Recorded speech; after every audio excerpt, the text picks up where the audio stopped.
Wonderful. Well, thank you all so much for joining us for Revolutionary Design, Modern Architecture in New England. And I'm going to skip right to Jane's bio, okay, because we're running a few minutes behind and it's completely my fault. So art historian Jane Oneail is the owner of Culturally Curious. Jane curates and delivers art appreciation programs to audiences throughout New England. She holds a master's in art history from Boston University and a master's in education from Harvard University. Born and raised in New Hampshire, Jane has worked at some of her state's most esteemed cultural institutions, including the League of New Hampshire Craftsmen, where she served as executive director, as well as the Currier Museum of Art, where she held the role of senior educator. Jane has taught at the college level for more than a decade, most recently at Southern New Hampshire University. So I again want to thank the Tewksbury Cultural Council and the Friends of the Tewksbury Library for co-sponsoring. All 100 plus of us who are watching live and the hundreds that will watch on demand, let's give a big virtual round of applause to Jane for joining us this morning. And Jane, you can take it away. Thanks so much.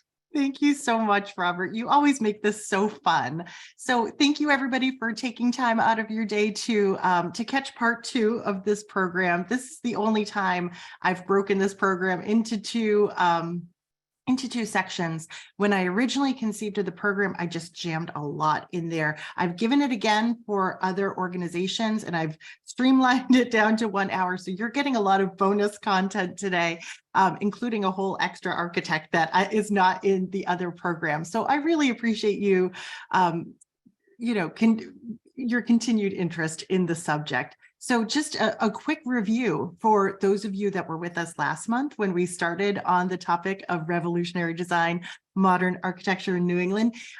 You might remember that the promise there was to cover 6 architects, 6 different sites, zoom through all of these New England states. And so we covered the first half, and that was really the residential portion. So we've got 3 more architects to cover today. We'll do a quick review just to get everybody up to speed.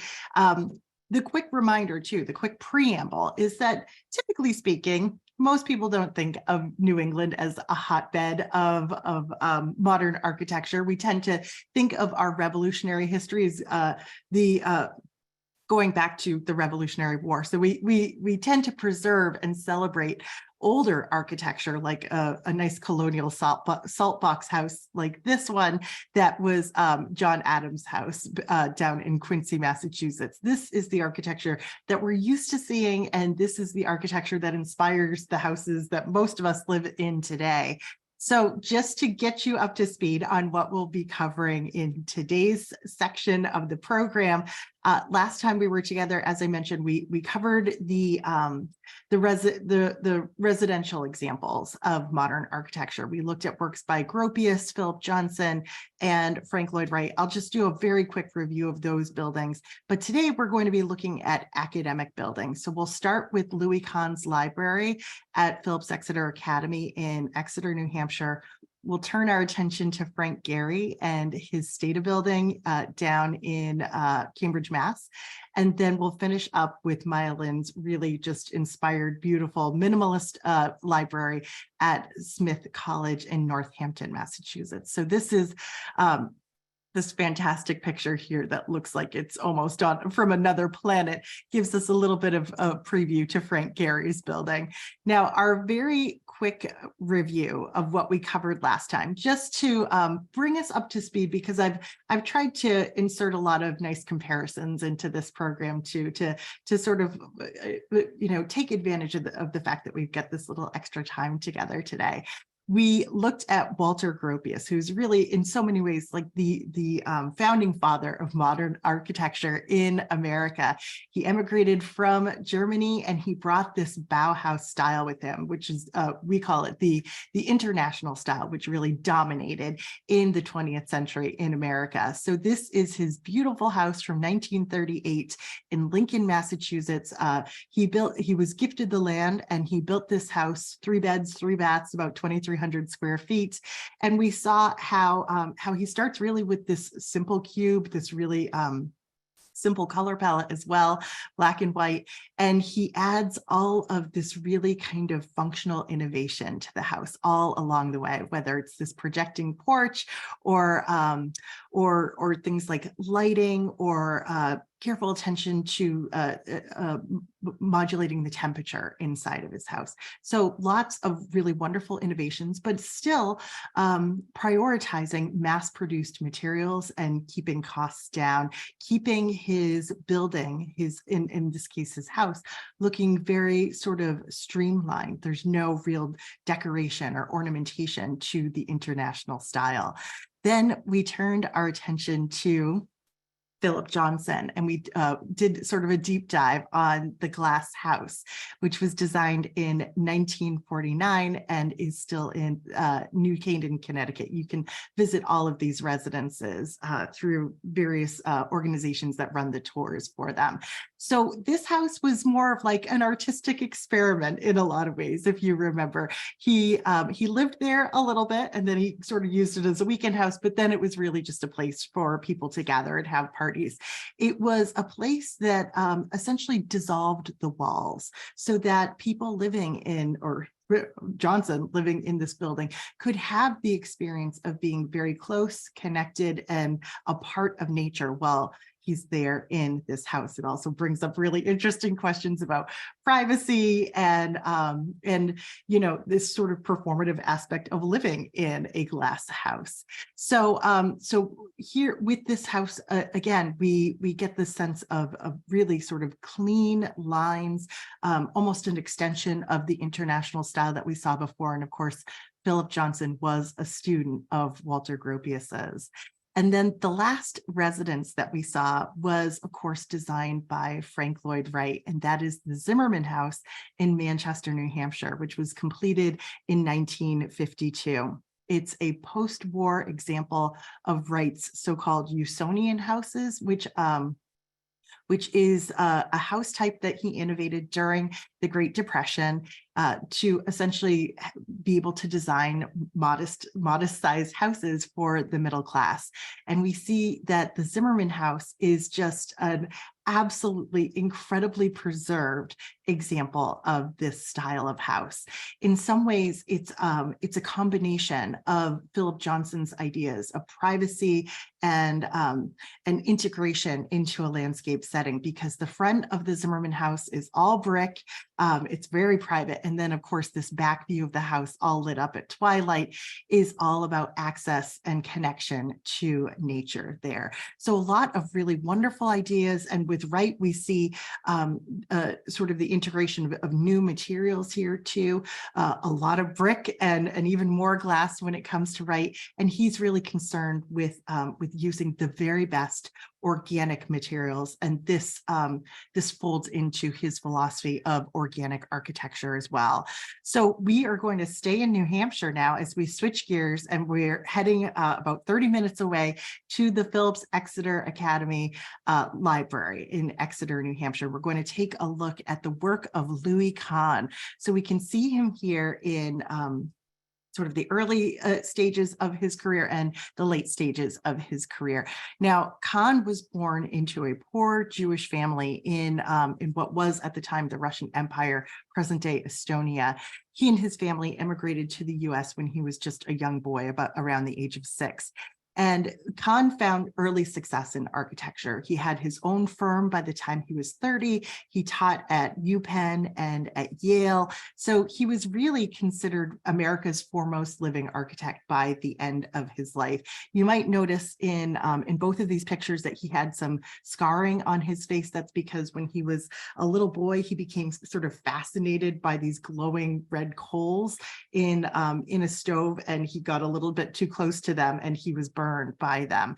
So gives him a pretty distinctive look, and I think he sort of wore them proudly during his life. So he was awarded the AIA, the American Institute of Architects, gold medal, and we'll see he won a number of awards throughout his life. Just to get you kind of familiar with his approach to architecture, I have here a building that he designed called the Salk Institute for Biological Studies. This was finished in 1965. This is in San Diego, California. And it gives us a sense, a due appreciation really for Louis Kahn's interest in anything that's sort of monumental, monolithic, and really sort of exposes the materials that it's made of. So there's no hiding the materials, there's no painting the materials. For the most part, his buildings have this sense of heaviness, of weightiness to them. They sort of feel like temples, don't they? I mean, wouldn't you almost imagine that this image here is for a quasi-religious purpose rather than for scientific research? So sort of a fun fact that's related to this building in particular, because obviously it was named for Jonas Salk, who was the founder of the polio vaccine. When Jonas Salk asked Louis Kahn to design this building, he didn't have a sense of what the building would look like, but he said to Louis Kahn, I would like to have a building for, scientific research that is essentially interesting enough that I could invite Picasso to come here someday. And actually, just a few years after this building was completed, Jonas Salk ended up marrying one of Picasso's girlfriends, longtime girlfriends. So it's all sort of an interconnected web. All right, so just to give you another perspective on this particular building, because it's not all concrete like we see here. If we flip our perspective here, we can see that Louis Kahn is actually prioritizing great views. There is a lot of glass integrated into this design, and it gives us a little bit of a preview of what we're going to see when we go back to New Hampshire. So here we are looking at one of the main buildings at Phillips Exeter Academy over here on the left. And then on the right, this is the library that Louis Kahn built for the Academy. The principal of Phillips Exeter said that he had the intention of hiring the very best contemporary architect to design the library there. And believe it or not, it was actually Jonas Salk. Once again, Jonas Salk had a son who was attending the Academy, and he got in touch with the headmaster and said, I just worked with Louis Kahn. That's who you should consider for your architect there. So the intention was never to build another Georgian revival looking building like we have over here on the left. The intention was to build something that was revolutionary and could inspire students in a whole new way. So this building, this library that we're looking at over on the right, it was completed in 1972. I believe that was just after Phillips Academy went co-ed, Phillips Exeter Academy. And it cost at the time $3.8 million. In today's money, that would be closer to about $27 million.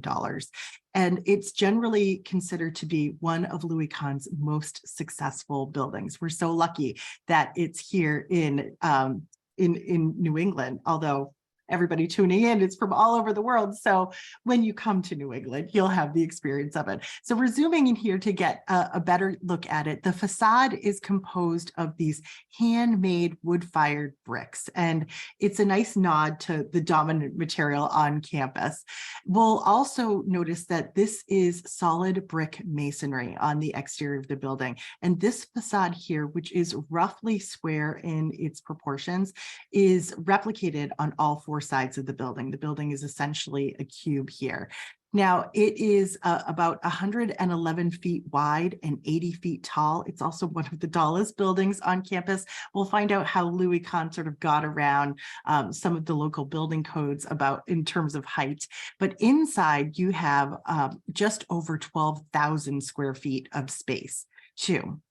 So Louis Kahn disliked the notion of any architecture that was dominated by an entrance. So you'll notice here on the ground level, we have a little figure here too, that it looks like there's a door, every few feet here. And in between those doors, of course, is that solid brick masonry. And one of the things that always astonishes me when I look at this building, obviously from any direction, because each side of the facade is identical, the thing that astonishes me is that it looks like a regular grid of windows to me. But if you look very carefully, the windows actually get bigger as you go up, and these brick piers get more slender as you go up. And then by the time you get to the top floor here, you don't even have glass. It's open air. Louis Kahn sort of talked about how that top floor would almost look like the ruins of some sort of ancient building. He also talked about the work that the brick would be doing here, because there's nothing to reinforce it. He said it would groan at the bottom, but dance at the top. So he's already creating this incredible illusion with the way the building is kind of structured and balanced just with the facade here. Now, I wanted to zoom in on the materials because we talked about this being hand-fired brick. And so I wanted to quickly compare that to the Zimmerman house that we looked at the last time we were together. So here's the facade of the Exeter Library on one side, and here's the interior of Wright's Zimmerman house over on the left. Now, remember, Wright loved this notion of organic architecture, use the best materials, the upland Georgian cypress, these beautiful bricks over here. Don't paint anything, let those natural materials sing. And to a certain extent, Louis Kahn shares that perspective, but you don't have to have the very best bricks in the world in order to make it onto a Louis Kahn building. We can see that there's this irregularity here. And that, I think, adds a little bit of quaintness and a little bit of picturesque, a little bit of a sense of the picturesque, especially when it's snowing and snow accumulates on the facade of the building that way. But there's also this connection to the people that made them. When it comes to Wright's building over here, there's this pristine sense that these materials exist only in this form. It's like the archetype of a brick when we're looking at the Zimmerman house. And over here, we get the sense of the history and the people that came together to make this building possible. As with some of the other Louis Kahn buildings from this era, there is teak also integrated, a little bit of wood integrated onto the facade of this building. So we get a sense of the materials. Let's get a sense of the inside here. Now, even though Louis Kahn made it feel like you could access this building from 360 degrees, any direction that you approach it from, there are these grand staircases that lead you up from just one side of the building. And they are, it's concrete steps that are clad in travertine. So there's this real kind of exceptional feeling as you're running your hand up that hand railing there. And it brings you into this open atrium. So that is the top of the staircase over here on the right. And we can see that this open atrium here has quite an impact. It's a majestic space. It causes you to pause. It causes you to look up, look around. There is this sense of clarity in terms of wayfinding. And that was part of the intention of cutting these huge holes out of this concrete wall so that you could see the stacks all around and sort of get a sense from this space on what is not actually the ground floor, but for all intents and purposes, the first floor of this library, and sort of know where you need to go and how you'd move through this building. Now, there's a lot of other ideas at play when we look at those big round cutouts inside the atrium of Louis Kahn's Exeter Library here. The proportions are really what matters. You'll notice that these giant circles cut out of this big concrete wall here are sort of resting on or inside almost a square. It's roughly a rectangle here, and it is a reminder of some of the classical proportions going all the way back to the ancient Roman architect Vitruvius. We know Vitruvius's ideas best through the Renaissance artist Leonardo da Vinci, who drew the Vitruvian Man, this classic example of the human being integrated into these perfect geometries, the circle and the square. So that's really what inspired this form inside the Exeter Library here. We also have this notion that this rectangle that is housing that circle is approximately the same dimensions as the golden ratio, which was also studied by the ancients, the Greeks in this case, and considered to be the ideal architectural ratio for centuries. So even though we're looking at these very simple shapes, rectangles, squares, circles here, Louis Kahn is playing off of these really big ideas in architecture that go back millennia. So just above the circles and the squares here, if you look up, there is this massive cross hanging above your head inside of the Exeter Library here. It's also made of concrete, and apparently it's much bigger than it needs to be. It does have some sort of structural purpose here, but it is it's kind of there to intimidate and inspire awe at the same time. So so almost all of Louis Kahn's buildings, like I mentioned before, have this sense of being a temple, have this sense of being almost otherworldly when you walk in. And I think the sense of awe, the sense of humility that you get when you're standing inside this atrium here underneath this hovering massive concrete X gives you the sense that you're in a temple of learning in this case. It also modulates the light a little bit. There is a clerestory of windows up here. So it's sort of carving up the light in interesting ways. Now, we have a sense of the atrium, and when it comes to this building and several of Louis Kahn's buildings, you can almost imagine them as buildings within buildings. So we are looking at, it's as though we're looking at a cross section like a slice of bread, but we're looking down on top of the building. So it's as though the bread is standing up straight and we're just looking at one slice. So this is the atrium. This would be the stacks of books, and there is steel in the structure here to support the weight of all of those books. Imagine being responsible for moving these books from one library to the next. They very smartly engage the students in helping them do that. But I want to bring your eye back to the facade of the building, sort of from the inside out now. What we remember, the facade was brick, and Louis Kahn, brick and glass, and Louis Kahn really wanted to prioritize that natural light for the students who were studying in this library. So on this particular floor plan, on the third floor, you can see that there are all these study carrels that are integrated into that wall, just inside that exterior wall there. So I want to give you a sense in terms of what they look like. These are desks integrated into the wall. You can actually slide these wooden panels back and forth to modulate the light a little bit as you're working there. But for Louis Kahn, he said his very notion of a library is this idea of finding books in the stacks, finding a book, and then bringing it to the light. And so that is the experience that he tried to design for these students at Exeter. So you'll see that the stacks are set back just a little bit of ways from that exterior brick wall.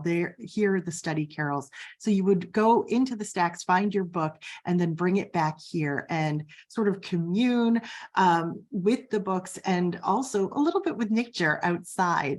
Now, Kahn did something really smart with these stacks. So he's protecting them from all the natural light that he is allowing to flood in. But there were so many books and to house in this library that he also had to be pretty innovative in terms of how he organized them inside. So in this other view here, we've got our study carrels still, we've got our stacks just beyond these brick piers. You can see that there's a mezzanine level here as well. So this 80-foot high building, which is technically 9 stories because it has a mezzanine inside on every level. So, so at the time that this was built, Exeter, New Hampshire had a building code that said nothing could go higher than 4 stories.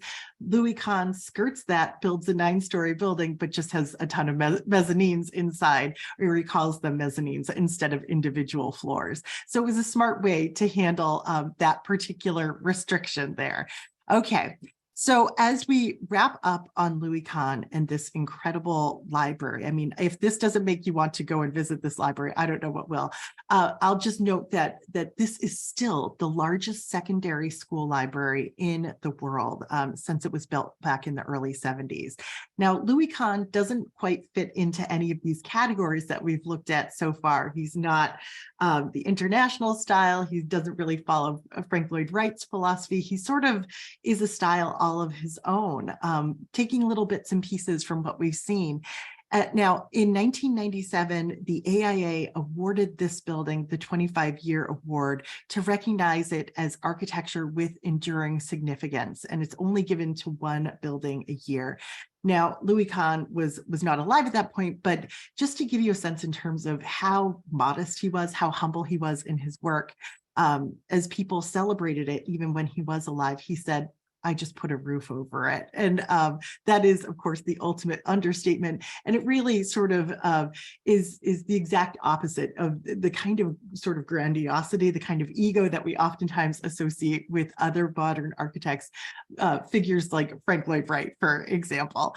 So we have our first academic building under our belt now. Let's turn our attention to Frank Gehry, and he is, I think he's sort of vying for the position of best known architect these days in the United States.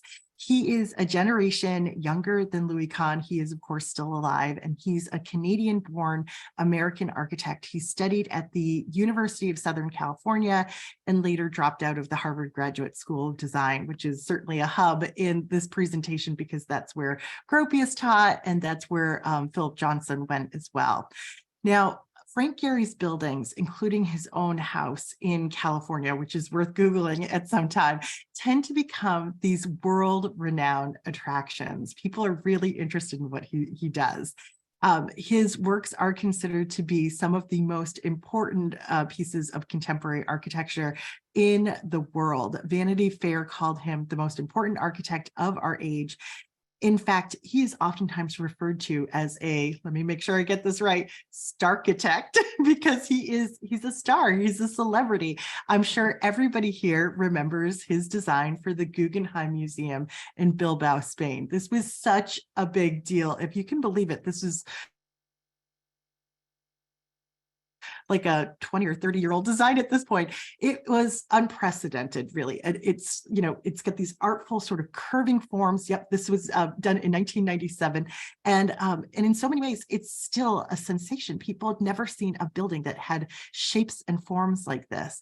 In the first 12 months after this museum was opened, an estimated $160 million were added to the local economy.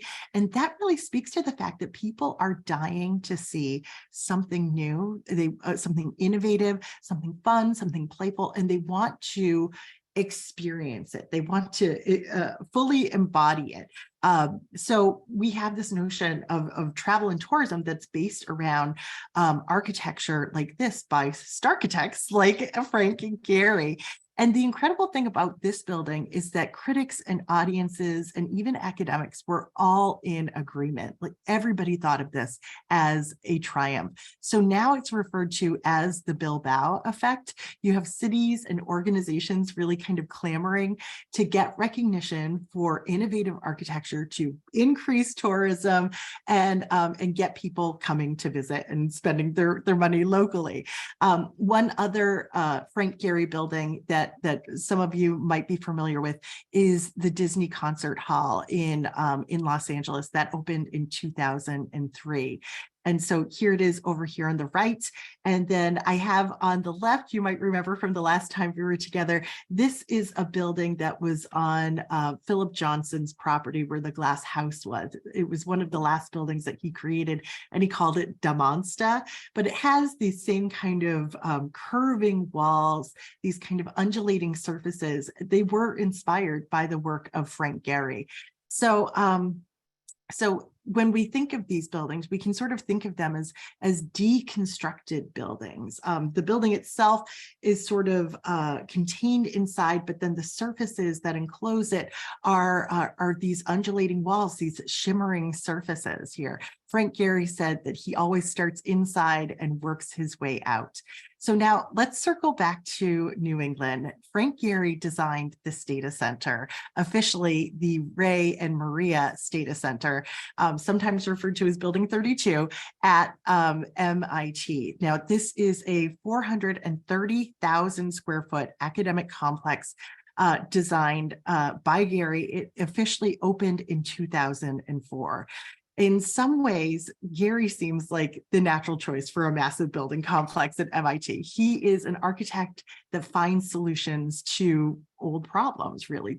So we're going to sort of delve into this complex a little bit more. I wanted to share with you a little bit of the reaction to this. Robert Campbell, who was the architecture columnist for the Boston Globe, he wrote just this glowing assessment of this building when it opened. He said, the stata is always going to look unfinished. It also looks as if it's about to collapse.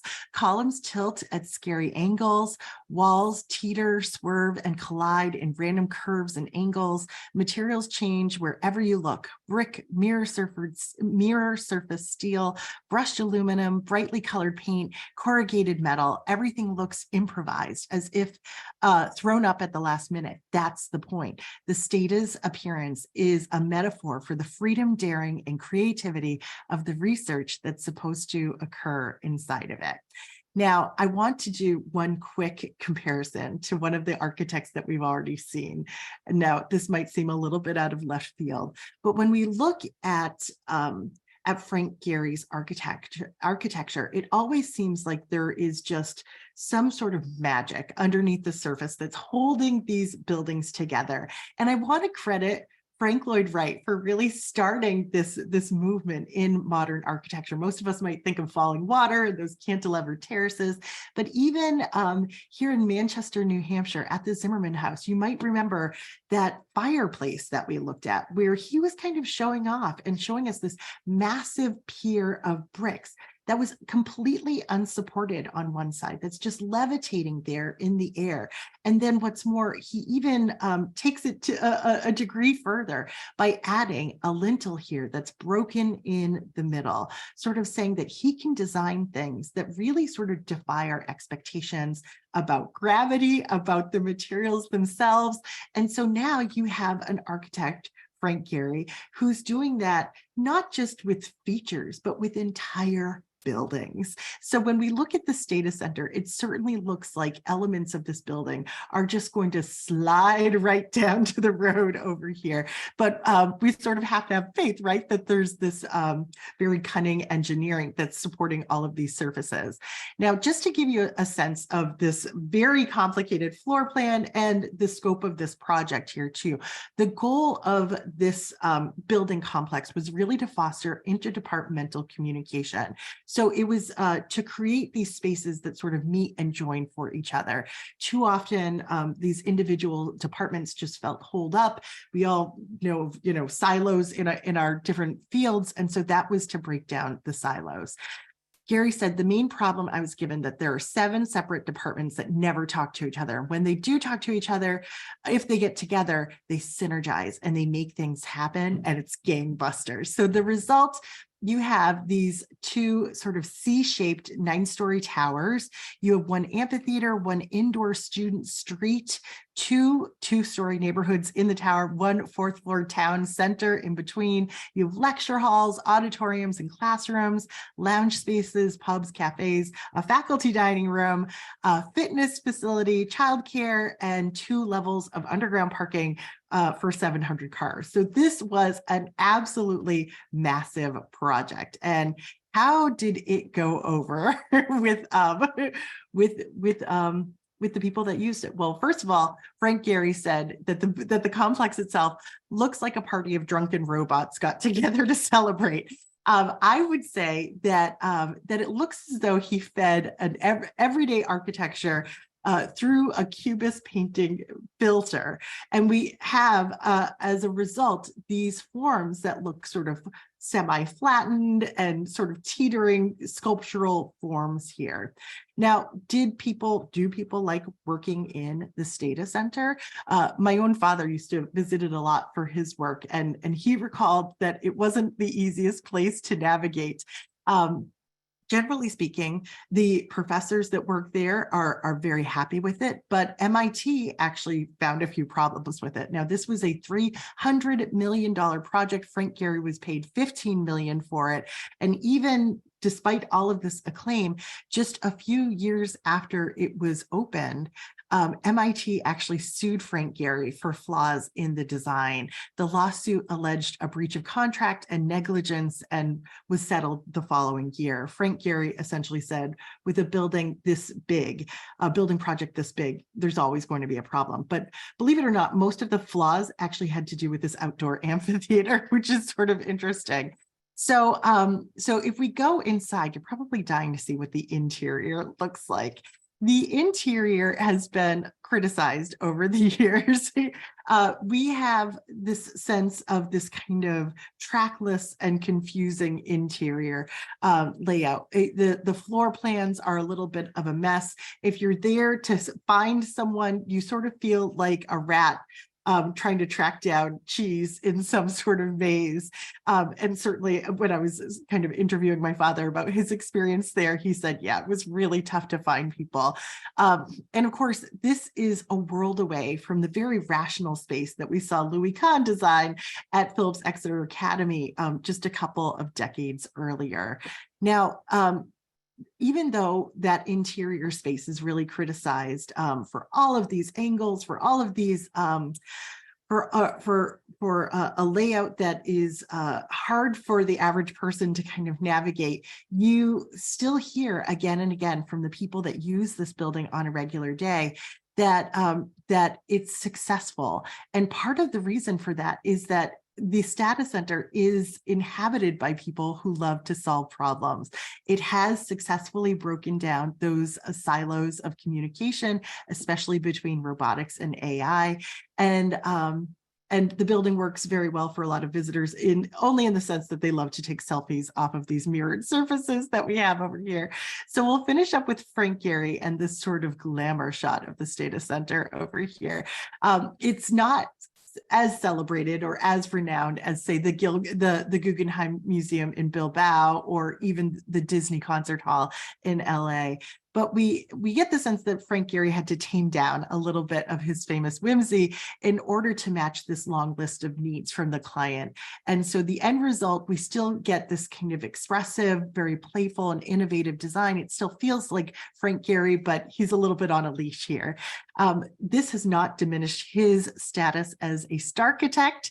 He continues to receive awards and accolades, including a gold medal from the AIA, a National Medal of Arts, and the Presidential Medal of Freedom. So once again, we're so lucky to have this great example of his work right here in New England. And this brings us at long last to Maya Lin. And we see her at the very beginning of her career when she's an undergraduate at Yale, and a present day picture over here on the right. Now, she is a designer, a sculptor, a landscape architect. Obviously, she's an architect too, but she really thinks of herself as the artist in the whole architectural design process.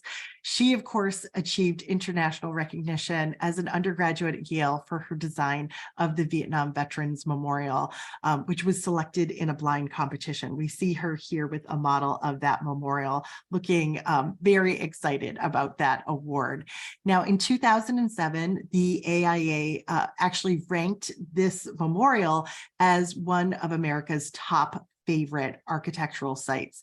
It was, of course, quite a controversy when it was revealed, when her identity was revealed as the designer of the Vietnam Veterans Memorial, because she's of Asian descent. She's actually Chinese American. She's young. She's a woman. She obviously hadn't served in the military, but people got over that pretty quickly, because when you go to the Vietnam Veterans Memorial, we see a memorial really unlike any other memorial that existed in the United States prior to it. We have these tall, highly polished black granite panels here that contain the names of the roughly 58,000 servicemen and women that died during that war.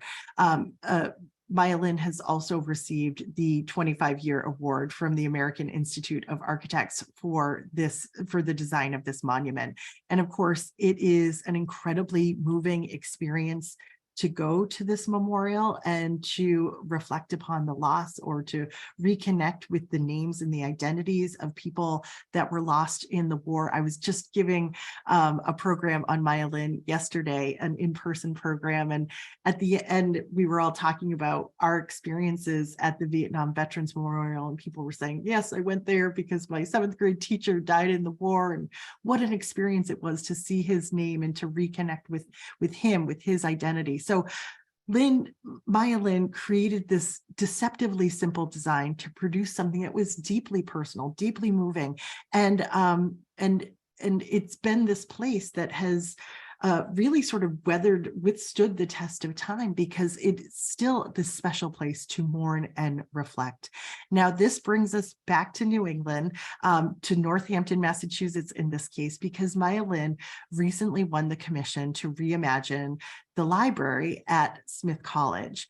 So the challenge was to work with the original library building, which had a number of additions added to it over the course of the 20th century. So here is the original building.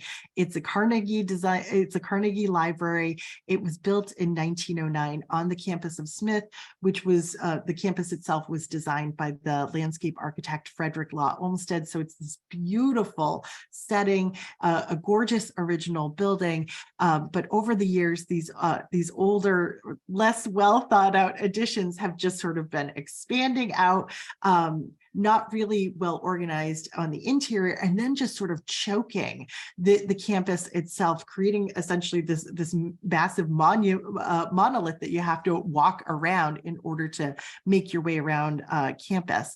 Those expansions there, those new wings, one architecture critic referred to them as the architectural equivalent of throwing a beige trench coat over an evening dress. So Maya Lin, out of all the architects that we're considering, is really the only one who is asked to come in and take something that's historic and kind of make it new again. So she is somebody who has a profound emotional connection to Smith College because it's where her mother went to school. Her mother escaped communist China on a boat and was kind of sailing away. And at that point in her life, only had $10 to her name, and her acceptance letter to Smith College was sewn into her clothes. And so if she'd never made, Smith College helped to get her to America. It provided the foundation for her future and the opportunity for her to have a family. So for Maya Lin, Smith College was a very special place. She said, if it wasn't for Smith, I wouldn't exist. So she has this challenge. We all know that when it comes to college campuses, people feel very attached to these buildings. She couldn't just rip down the original building. So what did she do instead? Well, she ripped down those expansions. And we can see that on the inside of that original library building, it was just ripped down to the studs, really, or ripped down to that exterior wall there. And so here she is really kind of walking that tightrope in terms of maintaining a place that is so attached to history and is so important emotionally and historically important to so many people, and finding a way to innovate despite that. So the end result is the maintenance of that original building, the destruction of those older wings, and then the addition of these new wings on either side.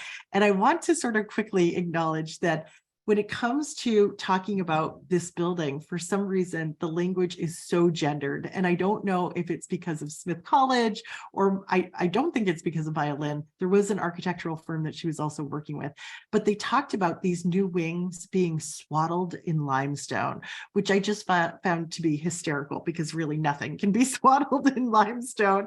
They also talked about these new wings as functioning like jewel boxes, which once again, I felt like was a really misplaced term. These are rounded forms. There's nothing colorful about them. So it was just a way to make everything sort of seem precious and really warm. You just don't really see that happening with male architects in the same way. So this was a $120 million project to bring this century-old Nielsen Library into the 21st century. It is 151,000 square feet of new and renovated spaces. And what we'll see when we go inside is that that these are flexible spaces that are really all about being open for collaboration and for gathering. So let me give you a little quick peek of the surface materials here. Again, we've got our brick, we've got our limestone swaddling the expansions here, and then we've got some glass and metal forms here. I do love how we have this kind of curving form for the expansion, and it's in roughly the same shape as those rounded Romanesque revival windows on on the front of the building. So if we go inside, this is just inside that historic brick building. We can see that the entire interior is brand spanking new. And it looks like a living room in so many ways, with the mezzanine level up here, more of the books up here, but a lot of flexible furniture as well. So when we were looking at the Data Center at MIT, we had Frank Gehry, who was really kind of blowing up traditional designs and encouraging scholars to connect. Here we have Maya Lin, who's opening things up, creating this sense of a room to breathe, not only on campus, but even inside the library. So it should be worth mentioning too, that she's doing all of this work in the midst of the coronavirus too. So, so she has this newfound appreciation that you need space, you need room to breathe inside a library like this. So all this flexible space here, all of this movable furniture. And you might be thinking, that's all well and good, but what happened to those expansions and all the books? Where are the books? I'll show you in just a minute. I do want to just draw your eye to this big white wall here that is heading down into the stairwell. This is like this curving form that goes all the way through the center of the building. There's a sunroof under, this is like like an oculus with a window on the roof that lets this light in all the way through the center of the building. And this is like a light well that draws that light all the way down to the basement here. In fact, Maya Lin referred to this as being a 74-foot high sundial. So it's really all about bringing this kind of majestic special light inside the building. And very quickly, there are these collapsible stacks on the basement level of the building. So more of a smarter way to house all of these books, and also leveraging the strength of the ground level itself for the housing those books, because so much of the rest of the building is so much more open. Now, to go into one of those wings, to give you a sense in terms of what the jewel boxes look like, when you step inside the wings, you see this giant atrium space. You can glimpse multiple floors of the building. And we see she's prioritized light here with her design. And we also see a lot of kind of fun, flexible, cozy, accessible furniture here. So this invitation to dwell in all of these different spaces.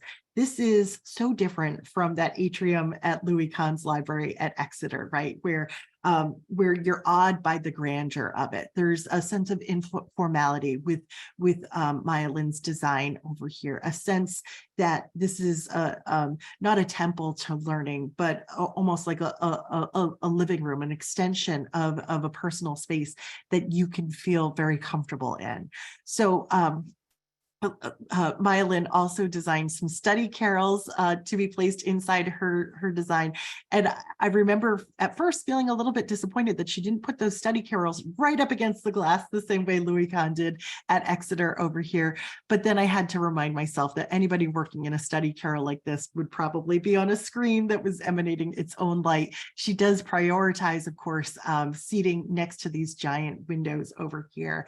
And you can see just outside that there is the beginnings of a garden that is a sunken garden that was actually dedicated to the memory of Maya Lin's mother. This is on one side of, or this is adjacent to one of those new wings of the library.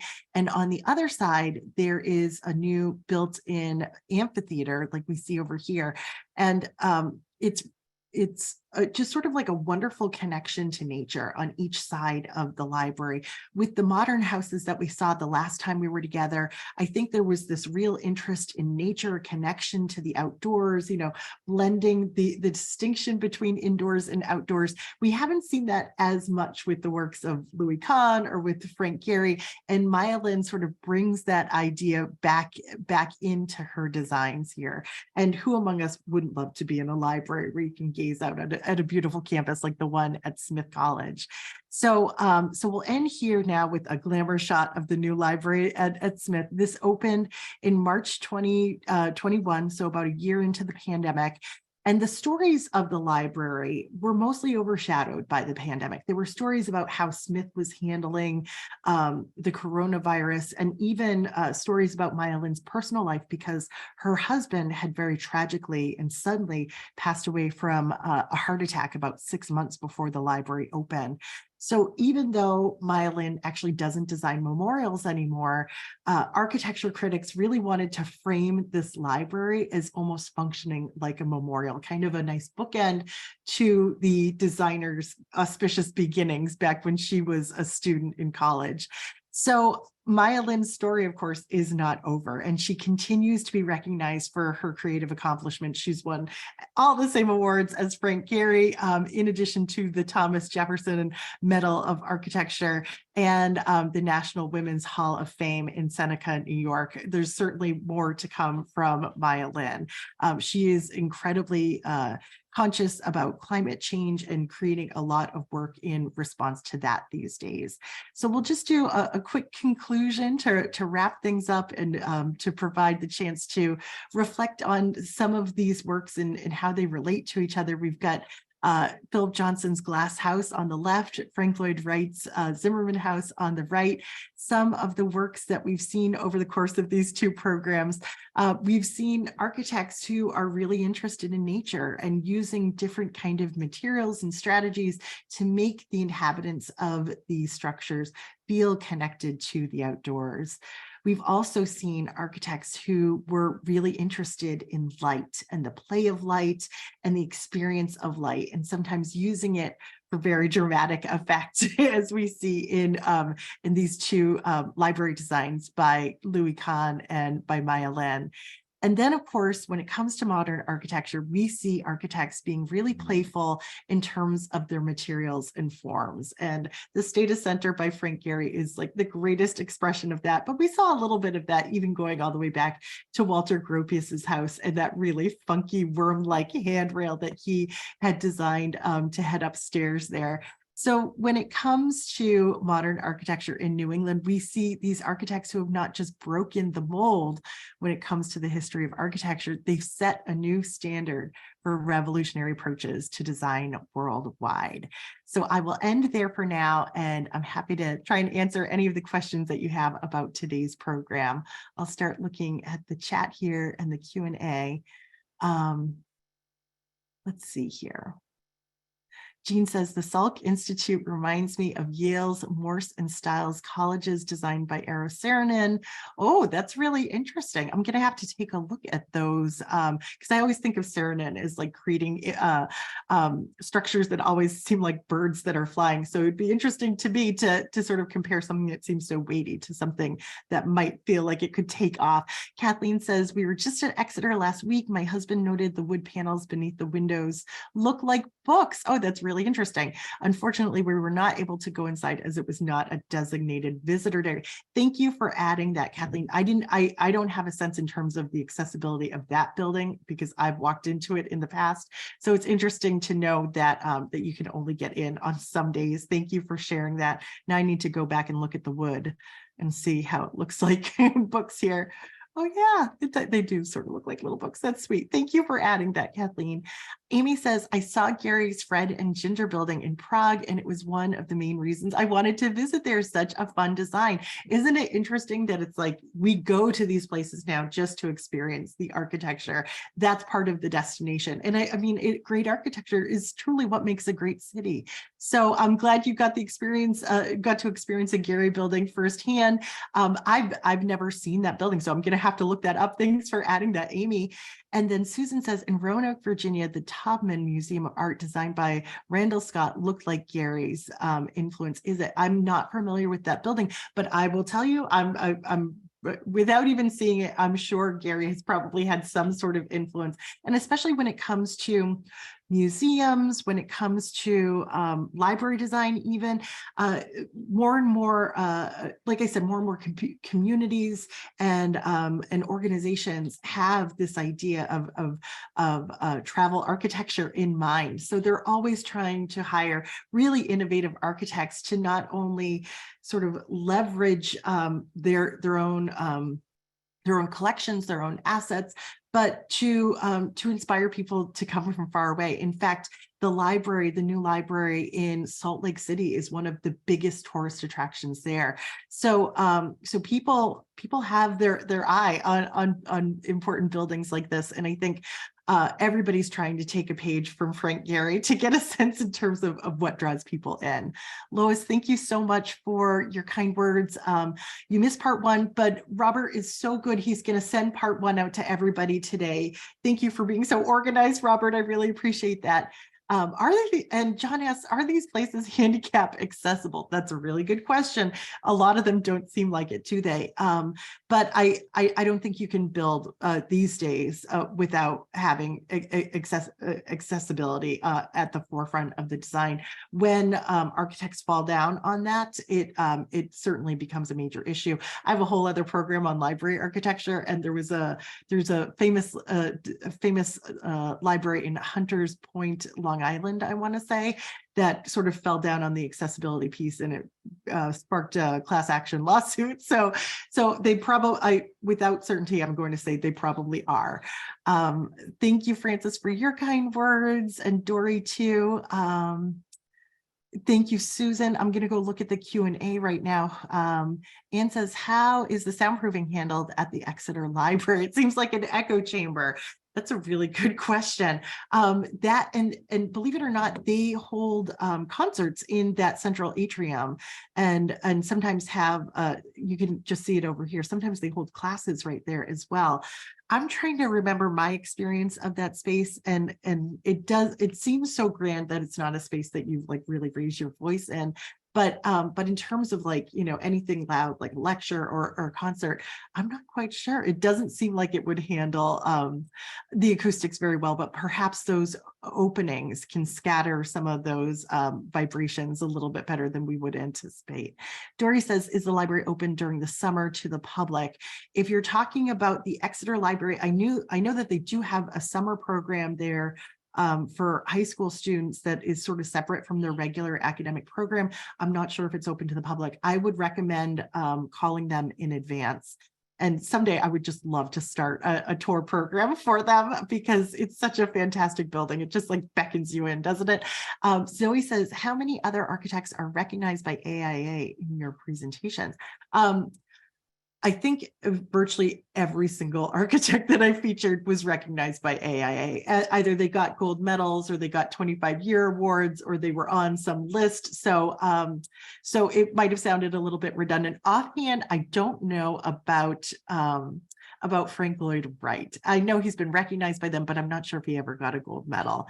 And also asked about the Smith Library. I did watch a video about the new Smith Library, and there was like a little tour given by students that was very sweet, but they had to swipe in order to get into that building. They had key cards. So you might have to get on a tour of the school in order to see the inside.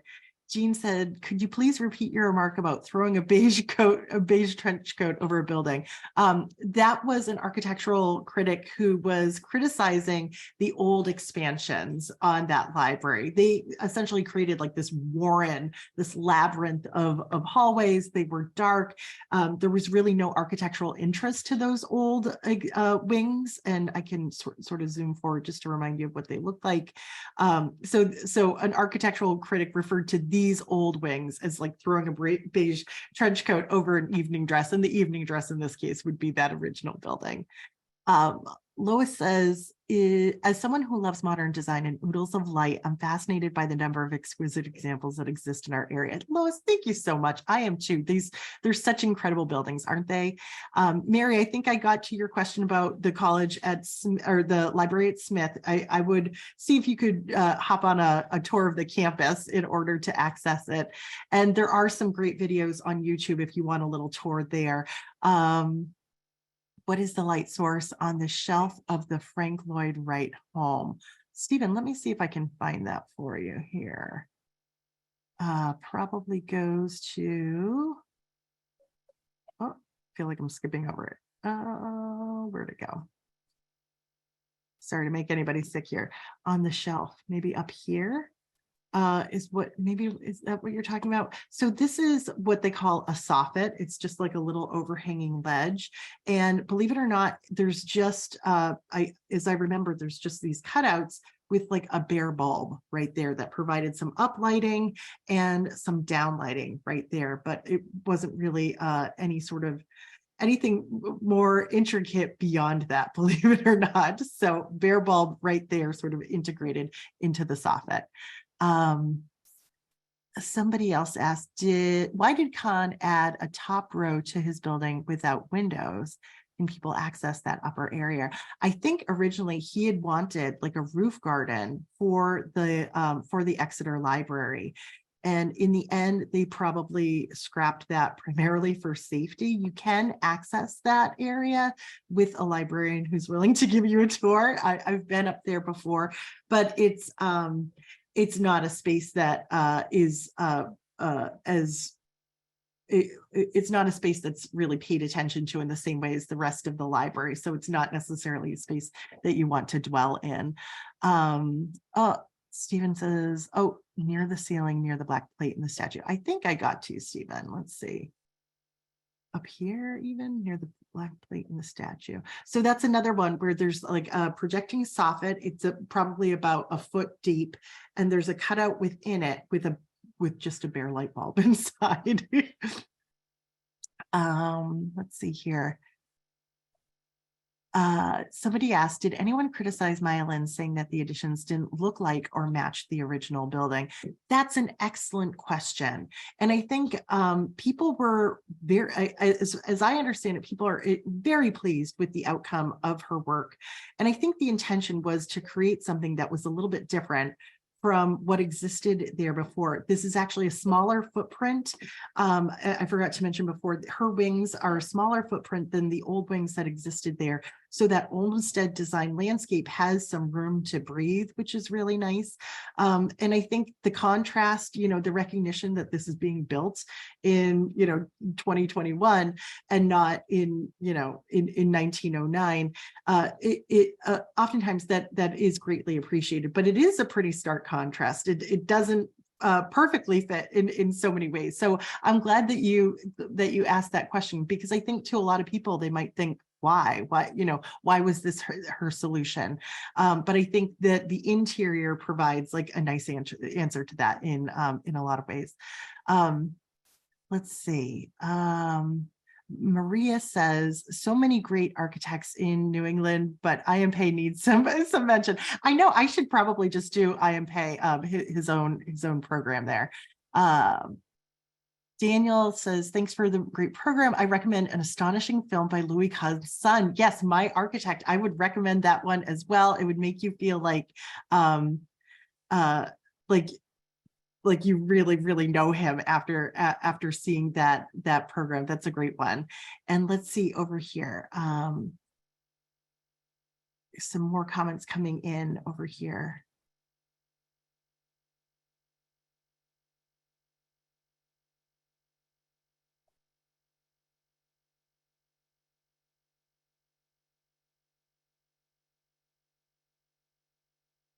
Oh, yeah. Okay. So Zoe says it looks like the Exeter Library has a ramp on one side. The Exeter Library, as I remember, does have an elevator in it, so it is accessible.